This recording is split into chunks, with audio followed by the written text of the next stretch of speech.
She was living in Florida. We were going to school together, and that's where we met as freshmen in college.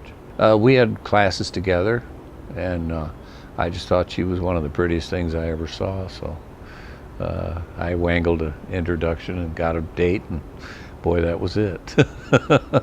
Where was the first date? Oh, golly, I've forgotten. We double dated with another couple in St. Pete, and we might have gone out to a movie. I don't remember, but I know when I first met her, I was dating, maybe 4 or 5 other girls at the same time. I was having a blast, but and back then we did, you know, it was not common to be going steady with any one person back then until you really found the right one, supposedly. But boy, when I met her, after our first date, I never had a date with anybody else. That was it. And about a year later, we were married.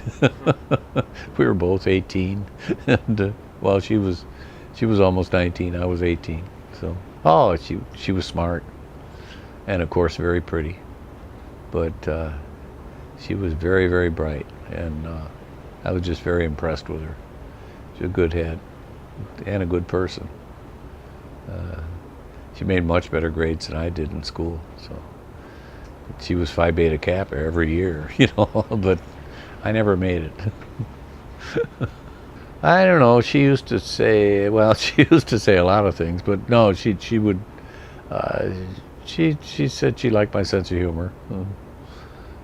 So I guess that's what got my foot in the door. No, this was undergraduate school. I think we were in Spanish class or some darn thing. It was the first class we had together.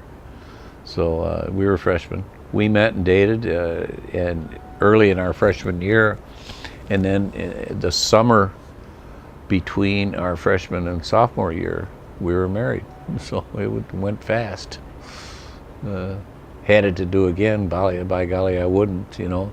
It was stupid for me to get married at the age I was at, because I had no money and very dim prospects, except those of generally that a student might have. But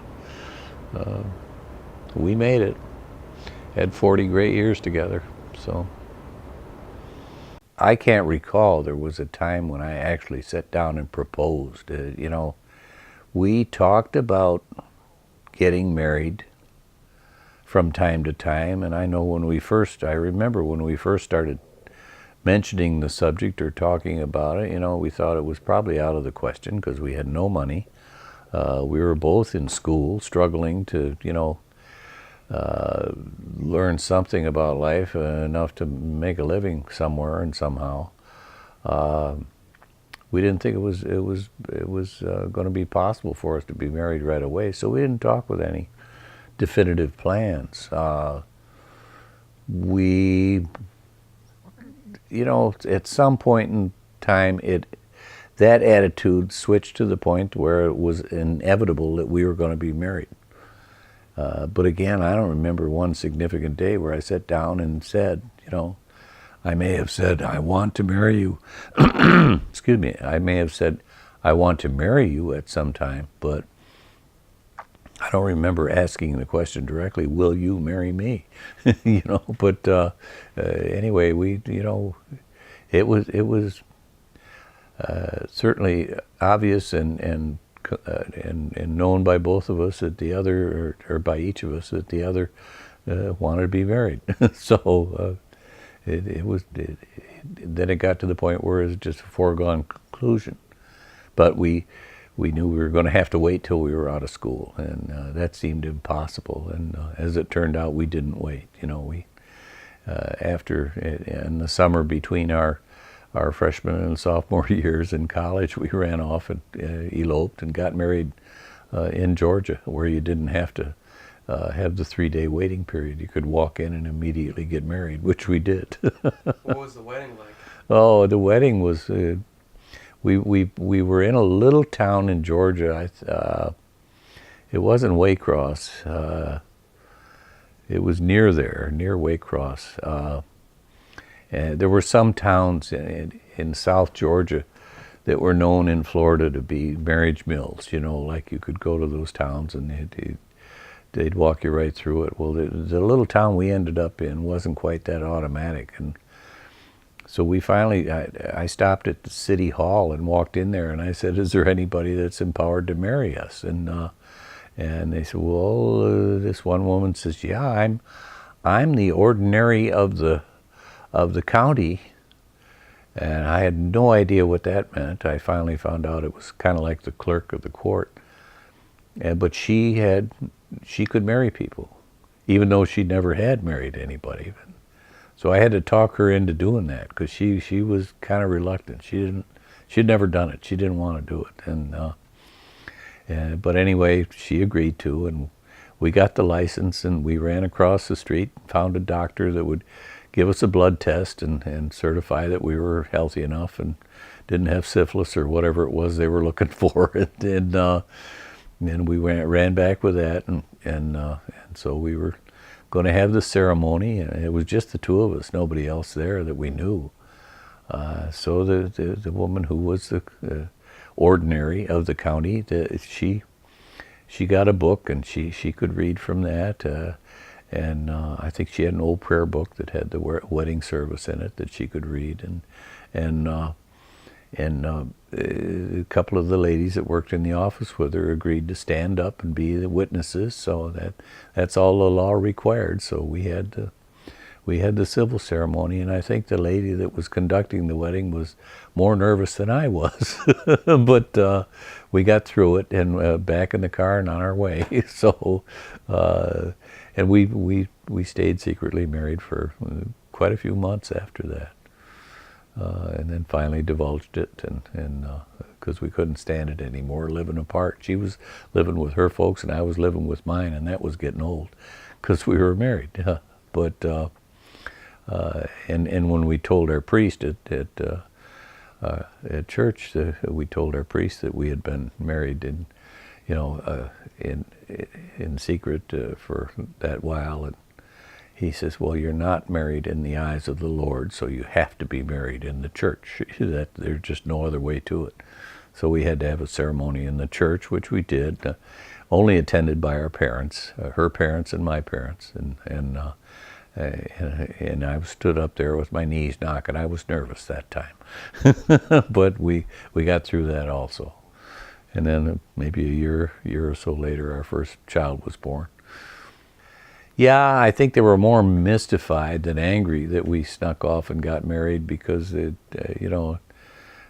know my wife's father, my father-in-law, he just shook his head and said, "What are you kids doing? What are you going to do?"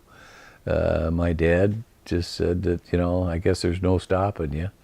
And I think they very quickly realized it was beyond their control, and at that point it was a fait accompli anyway, so it was done, and so they made the best of it and tried to help us as much as they could. So they gave us good moral support. Did you guys do anything for a honeymoon or a getaway? No, we were in school. Yeah. We didn't have any money. Yeah, we never had a honeymoon as such.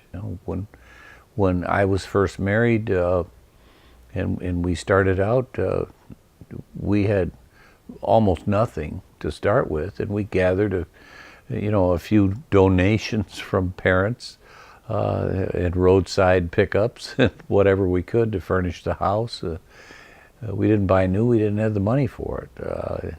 Somewhere along the line, we acquired a washing machine to wash our clothes, which was good. We didn't have a dryer. Until our second child was born, really. And then the only reason we had one is that my wife's grandfather took pity on us, and he was an electrician.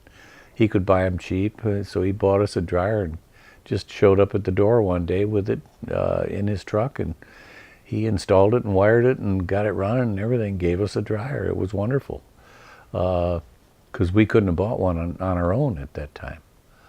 I was just out of school and working and still paying school debts, and plus having children. It was tough then.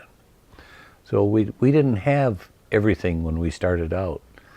It seems today that young people, when they start out, they have at least one of everything to get going, or they don't get going, I guess. So the fact that they're able to do that, I think, it speaks for the affluence that and the way of life that has progressed. Yeah. How do you think you guys stay together so long? Naturally, we loved each other deeply, but it was a lot of hard work. It was an awful lot of hard work, especially on my wife's part. She had to raise me. I was a kid when we married. She was much more mature than I was at the time, and so she had to bring me along too. But we made it. We had some, there were some rocks in the road, but we never split up. We never fought very hard or very long. So, we would get through it and make amends. Had some rough times, but had a lot of great times too. Don't take being married, or don't take your marriage or your situation for granted. You can never rest on your laurels. I think to stop working on your marriage is to go backwards. It's